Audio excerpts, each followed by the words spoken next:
Jaivad, Jai Masters. What you're going to find out, if you decide you want to grow, change, become greater, is that you have different aspects of your being. Sometimes you want to do something, sometimes you don't. Sometimes you feel quiet, sometimes you feel crazy. Sometimes you feel like having people close to you, sometimes you feel like being alone. Have you noticed? There are different aspects of your being. And how are you going to deal with that? Because if you go with one, the other acts up. If you go with the other, then that one acts up. People have a lot of trouble with this. So people make the pole star of their life to try and do all of this. They want a job that's stable, but they want to be able to travel and be free. They want to have children, give meaning that they're serving and doing something, but they don't want to be bound and have to pick them up at soccer all the time. It's terrible to live in that because you're always in conflict. And then you're trying to think that it's about making a decision. Either which one do I go with, or what do I do that takes care of both? And you end up living inside of a hurricane, of a tornado, of very difficult, very difficult. So what yoga teaches, which is too deep for most people, they don't have the time to pay attention, is instead of trying to choose between these things, or compromise between these things, or try to find something that supersedes, that takes care of all of them, and there are a lot of them in there, so good luck. Why don't you find out why it's that way? It's like, I think we just accept that it is that way. That's just the way it is. I've always been that way. Well, it's that way for a reason, just like everything outside is that way for a reason. So we have sciences that study things outside to find the reasons so that we can do things about it. Like gravity exists, we learned about it so totally that we were able to work with gravity to overcome it, to fly planes and rocket ships and things. It's the same thing inside. You don't have to sit there and say there's gravity, therefore I can't get off the ground, therefore what do I do with the part of me that wants to be like a bird? It is by understanding why things are the way they are, not by taking them the way they are and thinking I have to deal with all these different parts of me. No, you don't. You have to find out why there are different parts of you. That's a whole different journey. One journey leads you outside to try to find people, places, things which are temporal and they keep changing and you keep changing. But to me, Buddhists say compassion is the highest state. I understand that now. It's what you feel when you understand you can get your stuff together inside, so it's not like that. And then you deal with people that are a flaming mess. They just have so many different things going on inside themselves, and you have compassion, not sympathy. Compassion is totally different than sympathy. Sympathy is, yeah, I get your brother. Me too. I'm a mess also. I don't blame you. Right? If that happened to me, I'd be a mess also. Yeah, something similar happened to that sympathy. Compassion is, wow, you haven't caught on yet. You don't have to live like that. I feel very sorry for you because you don't have to live like that, period. And I'm not talking about any one person or any one situation or male, female, or young or old, anything. You do not have to live inside of a flaming mess, which is what's going on in there. But you have to do it. You have to. And you say, well, which should I pick? That's like people trouble with decisions. I'm supposed to pick one part of my being. Well, how would I know which one to pick? And how would I know what's going to take care of it? That's the biggest problem people have with their lives. I mean, how's a coach going to help you with that? All they can do is tell you what other people did. Or go ahead, pick which one you want. Then get yourself a coach that helps you get it. You're just going to have the other part of your being come up later. That happens all the time. It's just like pushing out water. It comes up somewhere else. You can't win that way. It's a no-win situation. So you quiet down for a minute. You say, okay, right now it's a mess. There's a mess in there. Sometimes it's okay. When one part of my being really wants something and I'm getting it, it feels promising. I have great hope. Until either I don't get it, or it doesn't turn out to be what I thought it was going to be, or it ceases to satisfy that part of my being, or the other part of my being comes back in roaring colors. I start having nightmares as I suppress the other part of my being. Can anybody relate to what I'm talking to you about? There is a way out of this, and it is not by getting what a particular part of your being wants. Because like I said, I'm not going to lecture on that tonight. Go get it. One, you could lose it, and you know you could lose it. And the more you need it, the more you're afraid of losing it. So there, just another mess. Or try to get it, have somebody else get it. That's where jealousy comes from. Fear of loss. It's really complex, isn't it, in there? And these different parts of your being, I don't usually talk to you about that, but there are different parts. And we're going to talk about, by the time you're done, you'll understand why there are different parts, and you'll understand what to do about it. Because there is a way that works. So you start off with, why is it this way? Not what do I do about it? I always teach you that. If you're sitting there saying, what do I do about the fact that I'm sad? You went in the wrong direction. If you're sitting there saying, what do I do about the fact that I'm lonely? You went in the wrong direction. Because you're going with one part of your being. All right? There are many, many other parts. It's just the part of the day, problem of the day. All right? So the question is not, what do I do because I'm lonely? Not what do I do because I feel my biological clock is ticking and I haven't had my kids yet? What do I do because I don't feel I'm in a meaningful relationship and I'm not sure I ever was? And how do I, right? You're trying to say, I'm not okay. What do I do about it? Yoga does not ask that question. The deep teachings do not ask that question. They say, I'm not okay. Why? And that's very cautious because your mind will do the following. I'm lonely. I need to find somebody. Got it? So I tell you to ask, I'm lonely, why? You got the answer. I didn't find anybody. No. That's very bad logic, right? That's like saying I ate something that made me terribly sick. My stomach hurts. All right? Where's the Pepto-Bismol? I come to your house and find you running around being sick, and I say, what's wrong? You say, I can't find the Pepto-Bismol. That's not what's wrong. That's your attempt to placate what's wrong. Do you understand that? So if you're lonely and you think the answer is to find somebody, you're wrong.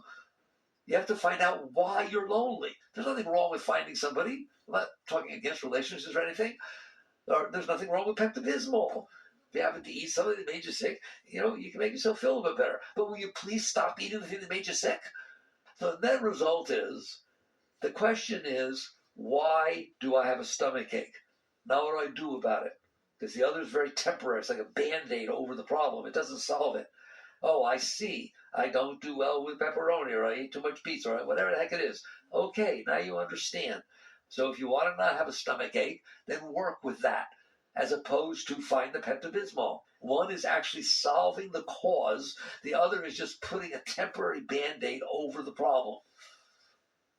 All of this mess inside has a reason. There's a reason there are many parts of your being. There's a reason that one shows up once and one shows up another time. There's a reason that your friend doesn't like what you like and you don't like what your friend likes, and you're married to him. There's reasons that this is that way. It does not have to stay that way. Because there are reasons they can be worked with. So you come now into what's called spirituality, which is you go underneath the problem to try to see what's going on. It's not difficult to understand what's going on. Why are there so many parts of my being? Well, let's start with, what if there weren't many parts of your being? What would it be like in there? How would you like to be in there and be one person, just filled with inspiration, with direction, with commitment, with where you're going and what you want to do, and you're working with that. Everything's one-pointed. Woo! Your relationships are that way. Your job is that way.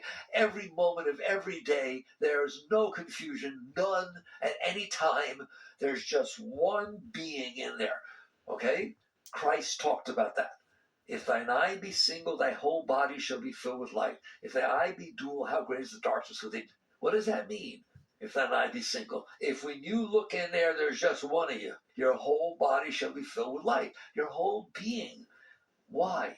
What is this light stuff? We're talking about Shakti. We're talking about spirit. We're talking about Chi. There is energy flowing inside of you.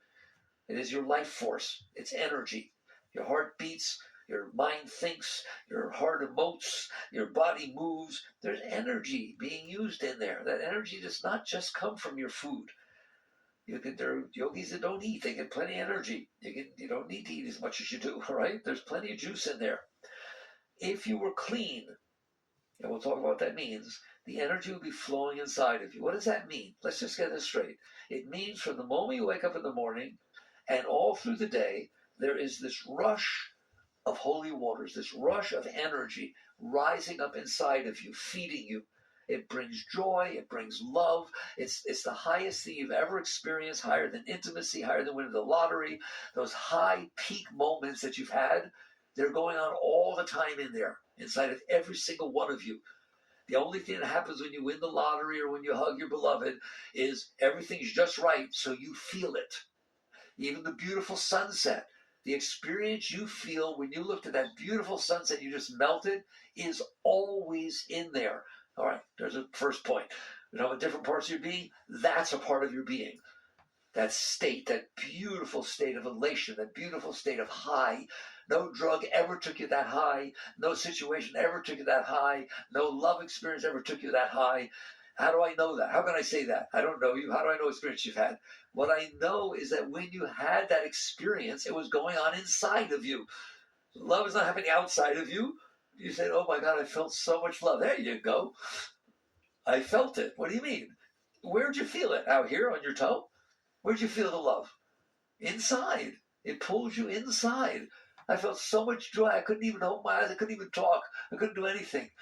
When you go really deep into special moments, you're not there. You're not there. You get pulled inside. Why? Because that energy flow is the most beautiful thing there is. You don't feel it that much, but you have felt it. We'll talk about why. But right now, I want you to understand, it is going on inside of you all the time. It's not that because this person said, I love you, that you feel love. It's because the person said, I love you, that you opened and then felt the part of you that was always there that feels love. Period. If the exact same person said the exact same thing 15 seconds after they told you they cheated on you, you would not feel the love. It is not the words that that person said. It is not anything that's going on. Inside of you, there is this flow of Shakti, this flow of energy, this flow of chi, of spirit, call it whatever you want. There's a beautiful flow, and you have felt it. It's not like, boy, I hope someday I can feel it. You have felt it. Anytime you ever felt love, anytime you ever felt joy, it was going on inside. You just tuned into it. You tuned into that part of your being. All right? So that's the first thing you understand. It is always going on inside, except for one caveat. What you have felt is 1/1,000,000th of what's going on in there. And that there's probably not even a number big enough. And I'm not kidding. Why am I not feeling that? For the same reason that if you walk into a beautiful mansion with 50 rooms, and you walk into one of the rooms and there's a TV going on in the corner, tiny little TV, right? But what's on there interests you. You don't see the rest of the mansion. You don't see the other rooms. You don't even see what's in that room. Because you are where your consciousness is. Aren't you? You only experience what you experience. And what you experience is what's coming into your consciousness. It could be physiological things through your senses that comes into your consciousness. It could be mental thoughts that come into your consciousness. It could be emotions that come into your consciousness. You are a conscious being. So you are aware of the things that are in front of you. Consciousness is aware of objects of consciousness. Doesn't matter what they are. If you're sitting here looking at the blanket, if you're looking at the Kleenex, that's what you're experiencing. You look at the blanket, you're not seeing the Kleenex. If you step back, you can see both. Wherever you focus your consciousness is what you're experiencing, because that's who you are. You are the consciousness. You're not the thoughts. They come and they go. Consciousness does not come and go. If you tell me, I used to think this, now I think that, how do you know? 2 weeks ago, I thought things were like this. Now I think they're like that. Okay, those are different sets of thoughts. But are you the same person? You're the same being in there that experienced the thoughts 2 weeks ago and now experience the new thoughts now? Otherwise, how would you know? I used to ask you the question, when you were 5 years old, did you ever stand before a mirror and look at your reflection? Did it look like it does now? No. What, was it you looking? Was it you looking out through those eyes, seeing a 5-year-old's body? As who's looking out through those eyes now, seeing a 25 or 55-year-old body. There's only one of you in there. You have had many different experiences, but it's the same you that had the experience. I said there's many different parts of your being. How do you know? Because I see them. They fight with each other, right? Yeah. How do you know? People come down, I have so much trouble with my mind.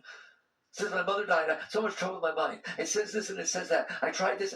How do you know that's happening in there? Because I'm in there. Were you in there before mommy died? Yeah. Are you in there now? Yeah. There's only one of you, the consciousness, the awareness of being. but there are many objects of consciousness. So what happens is as follows. If you were centered back in the core of your being, which you're not, if you were, I'll show you why in a moment, if you were centered back in the core of where you see from, instead of what you see, where you see from, you would feel all this energy. That energy of spirit, that energy of Shakti, that energy of Chi, that energy of joy, love flowing inside is completely associated with the core of your being. That's why when it comes up, you just lose yourself in it. That's why you used to say spirit loves spirit. You are pure consciousness. That energy emanates. Just as the rays emanate from the sun, that joy emanates from your consciousness. It is the nature of your consciousness. In the ancient Hindu scriptures, in yoga scriptures, they say that the nature of your soul, the nature of you in there, you who's looking, is Sat Chidananda, eternal conscious ecstasy. Always, has never not been, always will be. It's conscious of ecstasy. Whoa, that's the nature of your being. All right? Why am I not experiencing that? Because you're watching TV instead of watching that. Nothing wrong with TV. You don't have to kill your TV. All right? But if I walk into that mansion and then I go out and someone tells me there were 50 rooms, you see the blue room? No. See the red? No. There was only one room. No, there wasn't only one room. What happened to you? We all went on a tour. Yeah, well, there was this TV in the one room and it was really interesting. And I sat down and that's what you experienced. So it's not that the rest is not there. It's not, you're not there. You put your consciousness somewhere else. Wherever you put your consciousness, that's what you're going to experience. All right. So that's the foundation of understanding what's going on inside of you. You're a very, very high being. Nothing has ever changed that. Nothing ever will change that. You're as high as they come right now. The mansion is right there. Where? Of course you can't see it. You're looking at the TV. And as long as you're staring at the TV, that's all you're going to experience. As long as you're staring at these different aspects of your being, mentally, emotionally, and the things coming through your senses, you're not going to experience the core of your being. Why? Because you're focusing the core outside. You're going to experience in accordance to where you put your consciousness. You know that if you put your consciousness someplace that the rest of your being likes, you feel nice stuff. If you put it someplace where thing doesn't like, you feel terrible stuff. Of course. Put your consciousness on a butterfly. Put your consciousness on a rattling rattlesnake. You're going to have different experiences. Who? You. The same you. It's the same you that has those experiences is having a different experience. There is a state in which you are not putting your consciousness outside of yourself, whether it be onto thoughts, emotions, or things are coming into your senses. Consciousness can rest back within itself. It can be itself. That's called self-realization. That's what the whole thing's about. It's coming back to the seat of self, coming back to not what you see, but where you see from. The essence of your being, the core of your being. When you do, the more of this joy, this ecstasy, this love that you feel all the time. You don't need to put it on some place that feels good to you because you feel good all the time. There's a starting position. Okay, fine. If that's my natural state, why are there so many different parts of my being? Part that likes somebody, doesn't like somebody, wants somebody, doesn't want somebody. It's hilarious. It's crazy in there, all right? Because you've had different experiences during your life. And when you have these experiences, they come in and your consciousness experiences them, all right? But then they leave, they go. They're gone. When you were little, it's not happening anymore. Your divorce happened 3 years ago. Somebody didn't say something nice yesterday. It's over. It comes in and then it goes by. But it doesn't inside you, does it? It leaves an impression on your mind. That impression in yoga is called a samskara. All right? It's just a pattern of energy that you kept inside, even though it was not happening outside anymore. I do this over and over because it's the most important thing you could ever learn. All right? It happens all the time, doesn't it? Somebody says something not nice to you walking by, whatever it is, hits you wrong. It doesn't go away because they went away. You keep thinking about it. You keep it inside of you. There's stuff inside of you from 20 years ago. You could be stuff inside of you from 50 years ago. All right? So it gets stuck in there. That thing that got stuck in there, called a samskara, that pattern of energy that didn't make it through you, becomes the seed of a part of your being. So you were good friends with Sally, Mary, and George. All right? And then someday you called out to Sally, and she didn't say hello back. You were unified in we're a thing, we're a group, We're a clique. Okay? Now all of a sudden, you other than say hello, right? That hurt. That was like one moment in your life. It doesn't matter. Sally no longer fits in with the other group anymore. Not inside of you. If you see the other people that were part of your group, you get all excited. Your heart opens up. You want to talk. You see Sally. I'm telling you, all it takes is one time. Just Sally, hi. She doesn't say hello back. You're going to get weird about Sally. Therefore, you didn't let it go. You kept it inside of you. Now, when you see Sally the next time, you might avoid her. You're sure not going to feel the same thing you do for Mary and George. So you start to build, I don't want to call it a personality, but a fragment, a segment of your personality has a thing going about Sally. If then somebody else tells you, all of a sudden, 3 days later, somebody comes up and says, what's going on with Sally? I called out to her. She didn't say hello. You have a mouthful to talk about to George, who said that to you. You understand that? Now you're forming a whole other clique, an anti-Sally clique. All right? Now what do you do when Sally shows up? She used to be your friend. What do you do when she invites you to her party?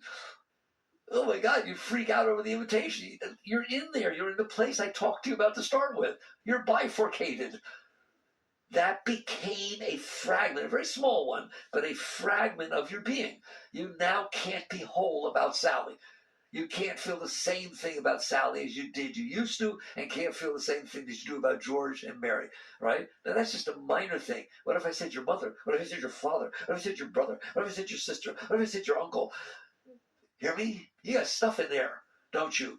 What if I said about the time you were a military family and they kept moving? How you doing about that?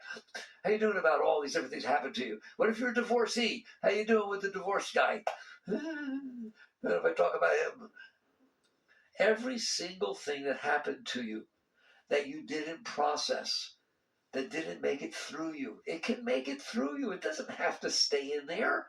Do you understand that? So you saw some butterflies somewhere once.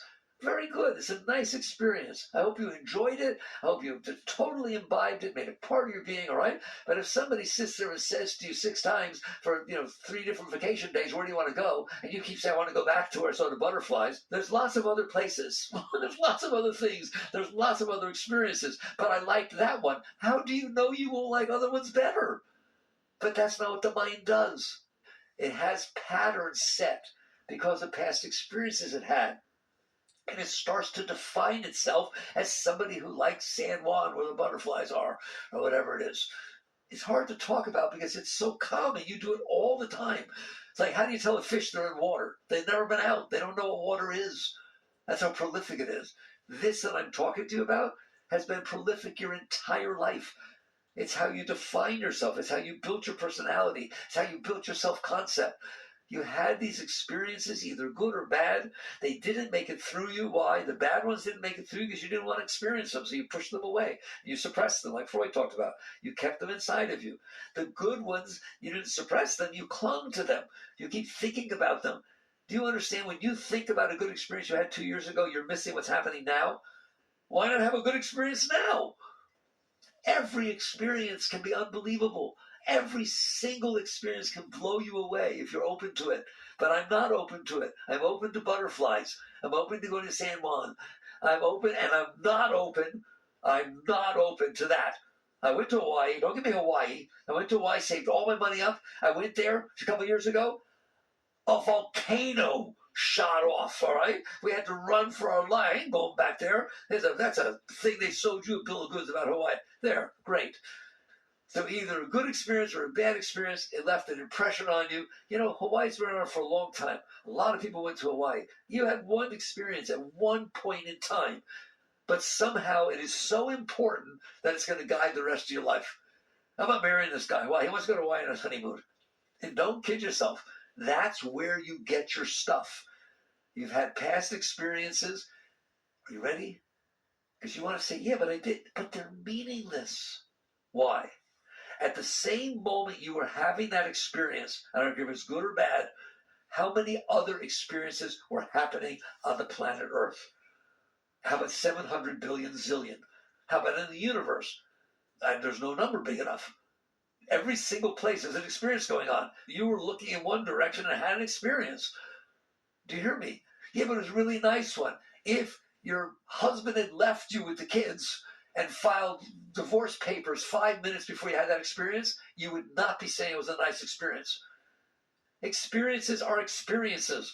They're atoms floating through the universe, aren't they? They're everywheres. And what happens is your consciousness has a predisposition for either liking or not liking, depending on whether you liked the pizza you ate last night, depending on whether somebody had a nice phone call.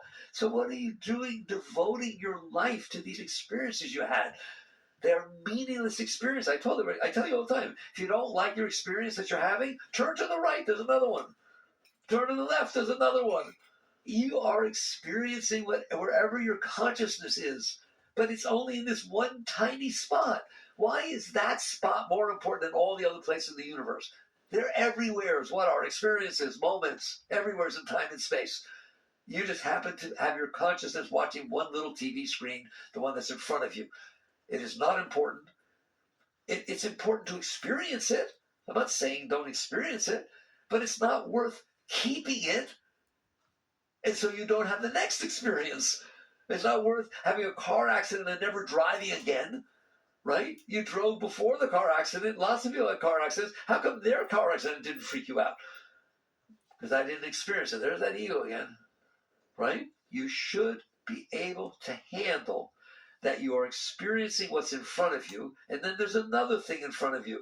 The one that was in front of you a moment ago is no more important than the one that's in front of you now. It's just the universe unfolding in front of you.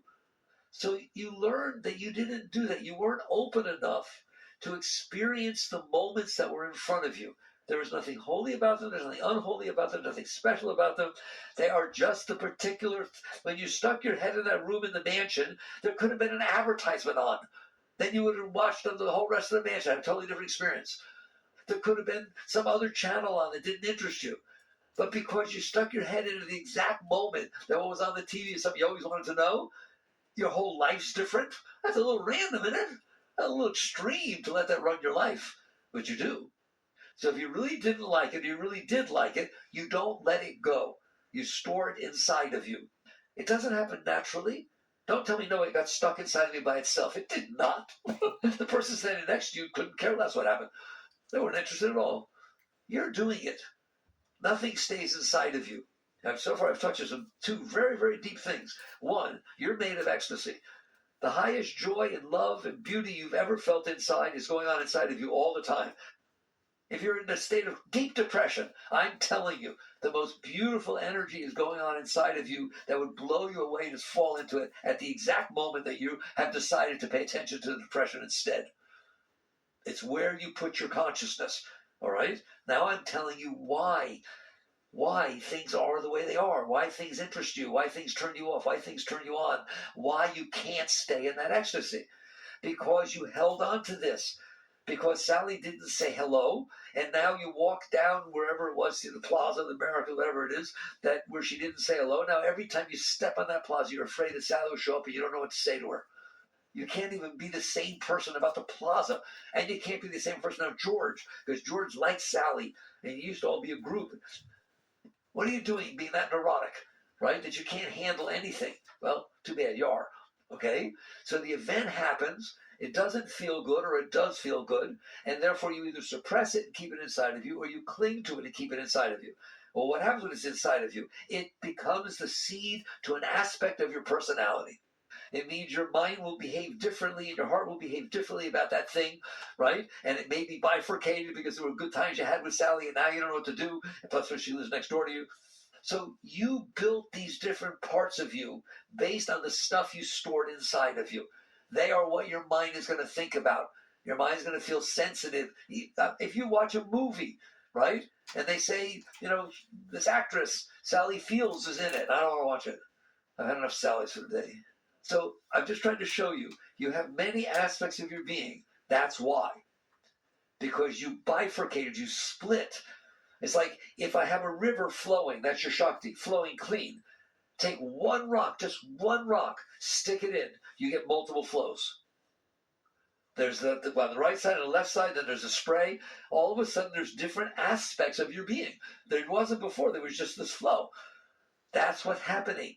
Every time you store this garbage, it's not reality. It's something that happened that's finished, but it didn't get finished inside of you. It's like indigestion. You do need the Pepto-Bismol. You weren't able to digest Sally not saying hello. You weren't able to digest that somebody beeped at you. You weren't able to digest this, whatever, everything. You have ruined your life. You can't live properly. Why? Because you broke yourself into all these pieces. And how long will they stay in there? Do you have stuff in there from your childhood? Yes or no? If there's stuff that happened to you stored inside, it's going to get bifurcated in there. It's going to get all weird in there because there's different things.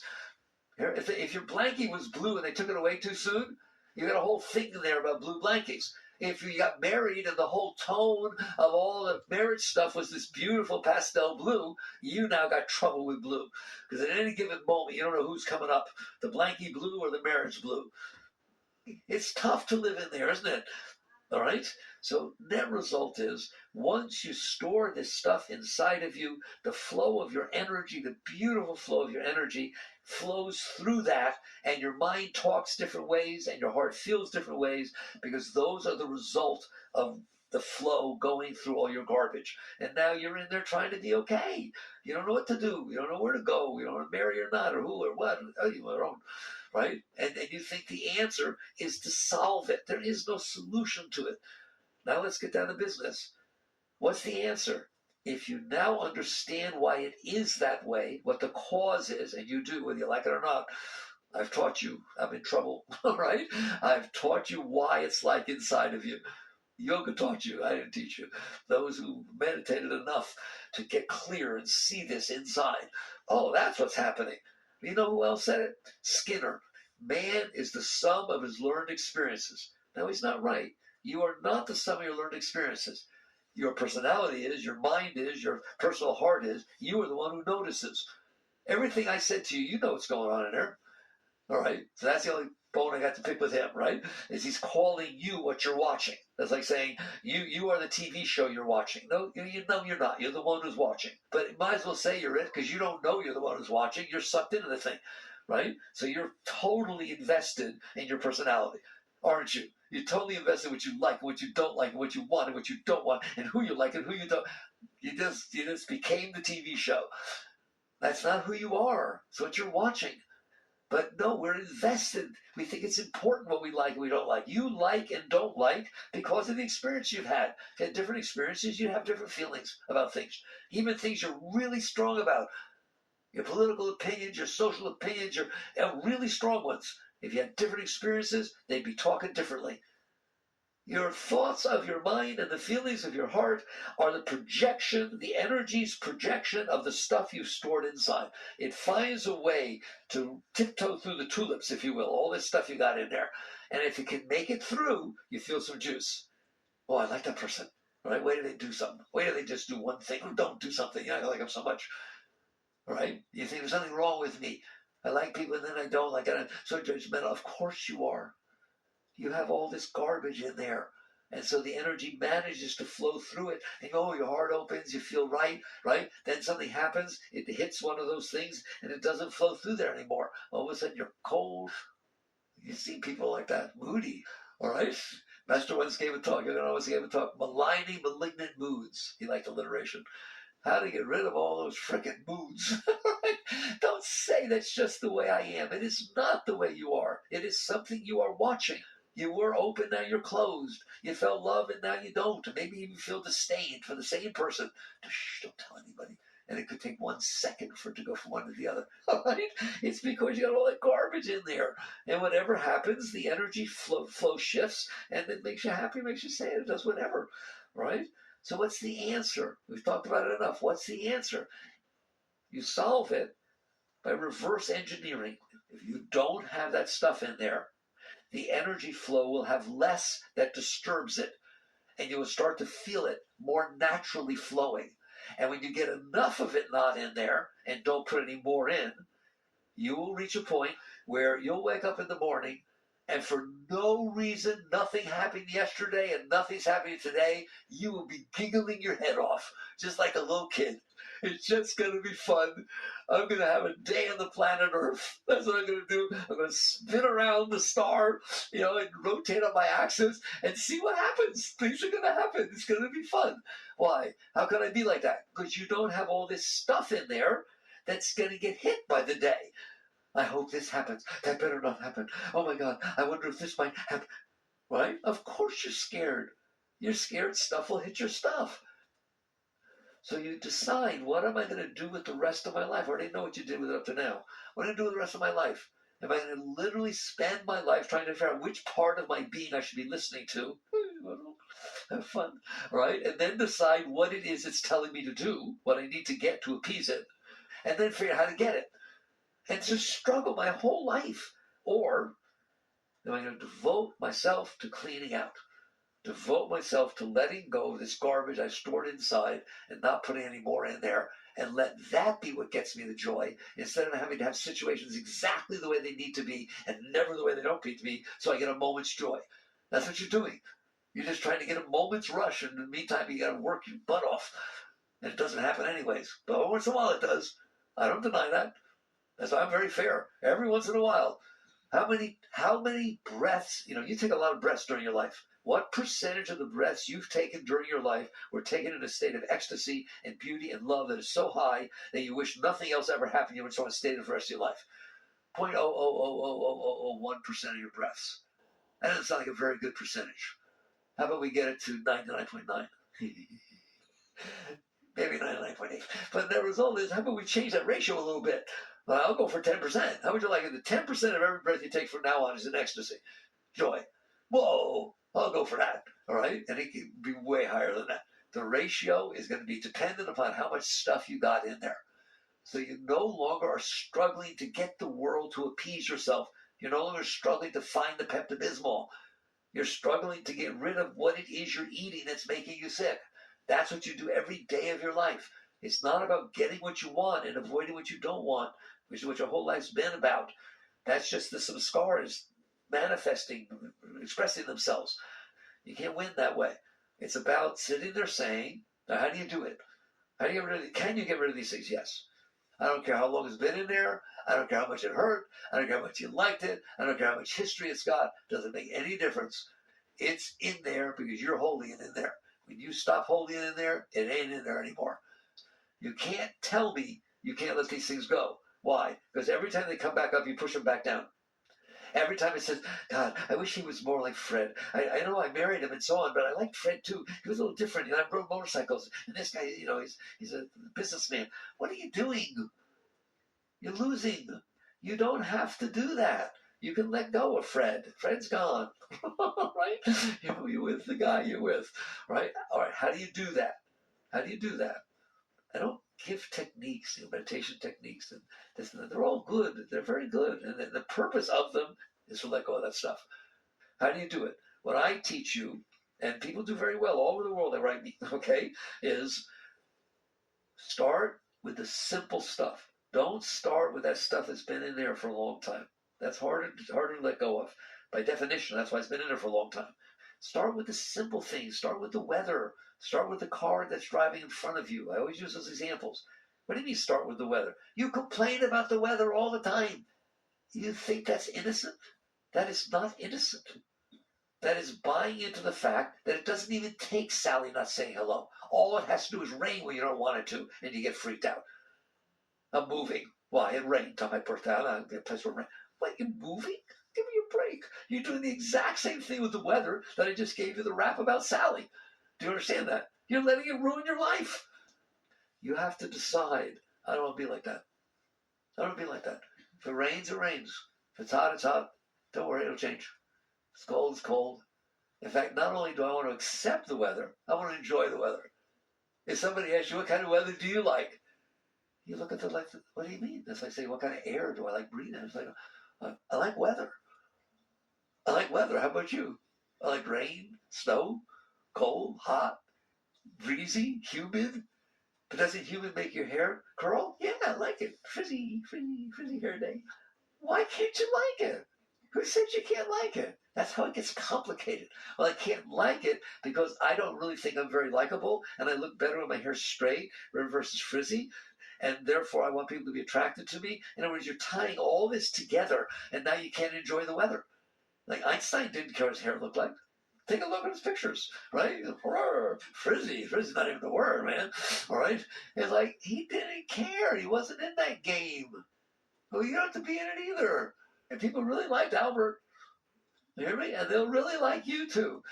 Okay? So you decide, I'm going to learn to not have this stuff in here. What a fun thing. How would you like to be free? Free to enjoy the weather. Free to enjoy driving down the road, even though somebody in front of you is not driving the way you want. Instead of getting all weird about it and complaining about it and getting upset and angry. So you start making it a game that I'm going to go through today. Things are going to happen, and my tendency is going to be to resist. That's the key word, resistance. Jess, you know what it means to resist, don't you? You know, resist the fact that Sally didn't say hello. Resist the fact that the girls were wearing the same blouse as you to the party. You thought yours was special, right? The lady told you there was only one in the whole world. She only made one, and now there's 15 of them at the parties. Go on, resist. Your hair didn't come out exactly the way you wanted it to. Somebody had a nicer car than you, and you thought you had the nicest one. Or you bought the car, and then 2 hours later, you found out somebody was advertising a lower price. Come on, things bother you, don't they? Okay, how about we work with that? How about instead of working for, I'm taking it back, there's a lower price, right? We say, it's okay. You're sitting on a planet, spinning in the middle of nowhere, which you are.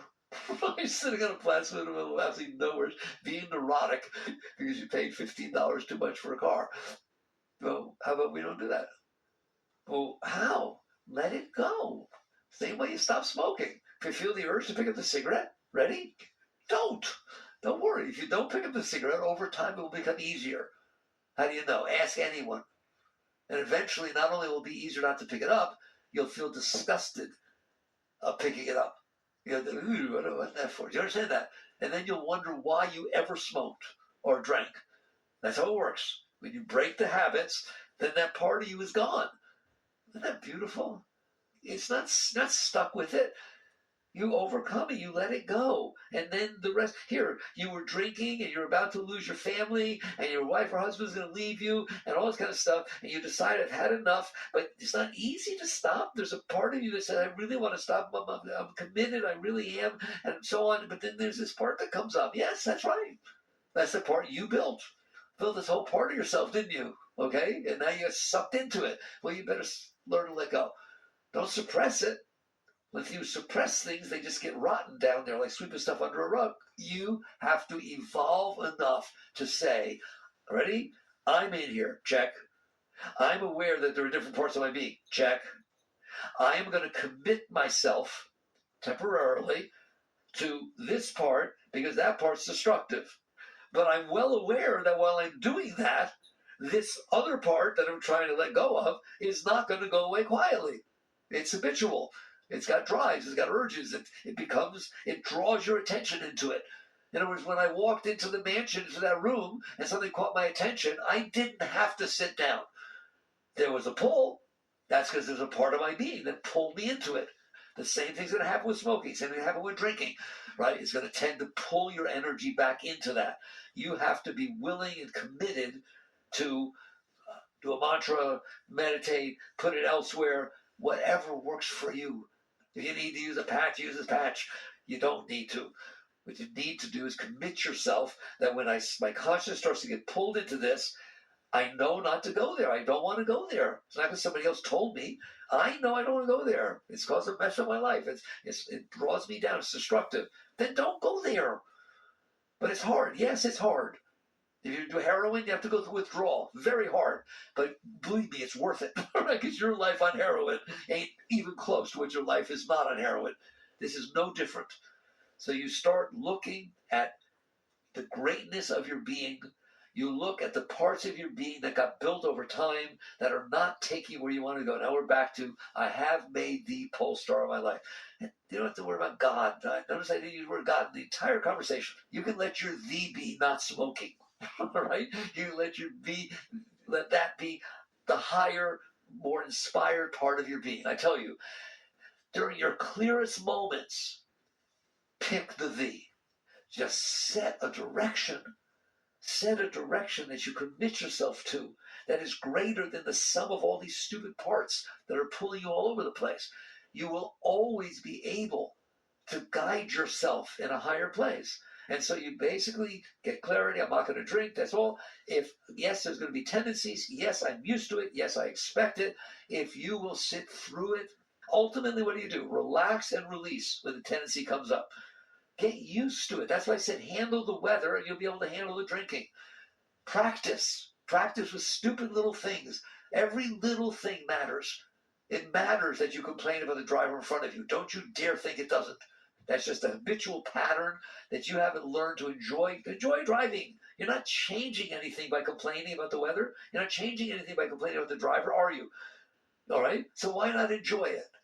If I enjoy it, might as well, right? And you learn, it's called working with yourself. You keep working with yourself. You use positive thinking, you use mantra, use meditation, use whatever you want. But please do it when every moment of your life, instead of every moment of your life becoming all involved in these different parts of your being, which will never take you anywhere, you become committed. It's called your sadhana. That's your spiritual practice. It's every moment. It's not just sitting in meditation somewhere. And you keep raising yourself. And what will happen, just like if you stop smoking, over time, you'll stop wanting to smoke. If you stop drinking, you won't even believe. You feel terrible. These reformed AA people there, you want to talk to them. Oh my God, I saw the light, and it was my whole life changed. Well, thank you. They love AA, right? It helped them with it to straighten life. Well, you can do this with yourself. And what will happen when you learn to do it with the little things in your life? Little means there's no benefit to not, so do it. You're going to find out that mommy will come back up and you let her go. It's easy to let mommy go. She's been dead for 30 years. What's she doing in there? And you just let them go when they come up. And I'm telling you, if you will do that, this stuff will go. And the more that goes, the more you'll start to feel strength and power within yourself. If thine eye be single, thy whole body shall be filled with light. If thy eye be dual, have not need to Christ said that. All right? It's true. So you work with yourself. Yogananda wrote that chant, I have made thee pole star of my life. Though my sea be dark and my stars be gone. In other words, I don't care what I'm going through. It doesn't matter. If I feel tendencies, urges, doesn't matter. I'm aiming there. That's where I'm going. All right? It's called transmuting the energy. I'm going to take the energy that used to go down, and I'm going to bring it up. That's what pranayama is all about. All the spiritual techniques are about what I'm talking to you about. You figure out what works for you. Start with the little stuff. And when do you see what happens to your life? Everything in your life will become beautiful. Why? Because you became beautiful. You are a great being. All right? So you work with these things. Jai Gurudev.